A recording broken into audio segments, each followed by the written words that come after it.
ऋषु तो dry fruits को बहुत पसंद करे और ताकू टिके इंटरेस्ट बनाया पाई मु एठी एनर्जी बार बनाउची और ता ऊपर चॉकलेट को मेल्ट करके ता ऊपर गोटे कोटिंग लगाउची और ताकू फ्रीजर रे रखीदेवी टिके सेट हवा पाई। एक्चुअली आमर एबे ओडिशा जीवार टाइम आसी जाइछि।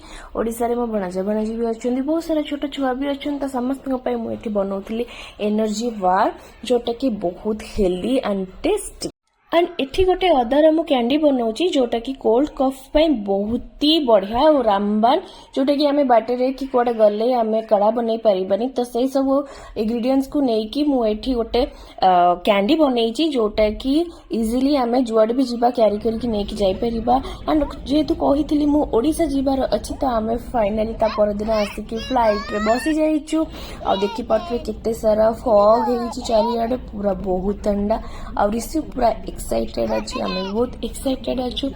एंड आउ किसी समय पर आम ओडिशा रे पहुंची जीवु। I am so excited. सो आज आम कौन पे ओडिशा जाउछु एटा आगु को अपन ब्लॉग देखले ही जानि परबे। बहुत सारा वीडियो अच्छी, बहुत सारा इवेंट अच्छी, जमा भी देखिबा को मिस करिवेनी। त रहिली bye bye, take care and love you all.